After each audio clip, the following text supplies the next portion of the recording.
पिछले जन्म का बदला लेके रहूंगा और बताया कि इस बार ये ब्राह्मण फैमिली में इन्होंने बर्थ लिया है, लेकिन ये जीने की हकदार नहीं है। और अगर आप मेरी मौसी को देखोगे ना, उनकी आंखें बड़ी डिफरेंट हैं, एकदम आंखें जैसे स्नेक की होती है वैसी हैं, उनका एक पैर भाई पूरा ब्लू रहता है। अच्छा और बदला ले वो क्यों रहा है? क्योंकि उन्होंने इस बार भी जन्म लिया है, उस जन्म में तो उनको मार दिया था सांप ने। अच्छा हाँ। उसके बाद भाई जब उनसे पूछा कि अब करना क्या है, कैसे ठीक होंगे, तो भाई उसने बताया कि 101 पंडित को खाना खिला के आओ, हरिद्वार जाओ और इसको डुबकी दिला के आओ, तो जाके मैं माफ करूंगा। बड़ी मुश्किल से, पहले तो उसने बोला मैं तो मारूंगा मारूंगा, फिर पहुंच गए, एक खेत बेच दिया, खेत बेचने के बाद 100 लोगों को खाना खिला दिया, क्योंकि भाई पुराने जमाने में आज से 80 साल 90 साल पहले खाना खिलाना बड़ा मुश्किल हुआ करता था। थोड़े दिन बाद मेरी नानी मौसी को पकड़ के दोबारा पूछने लगी कि तेरी आवाज़ में फिर से क्या हो गया।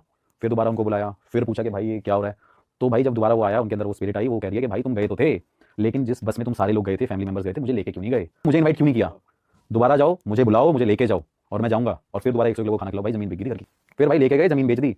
फिर जाके उसके बाद मौसी थोड़ा सा नॉर्मल हुई, सांप आप नॉर्मल हुए, पेड़ों से सांप हट गए, सब कुछ हो गया, लेकिन मौसी की आंखें, मौसी का पैर थोड़ा सा ब्लूइश रहता था और मेरी मौसी चल नहीं पाती थी। जिस जन्म में पिछले जन्म में जिस लेग पे उनके काटा था, उसने बताया भी था, और वही लेग उनका वर्क नहीं करता था ढंग से, तो भाई उनके बच्चे भी नहीं हुए। और फिर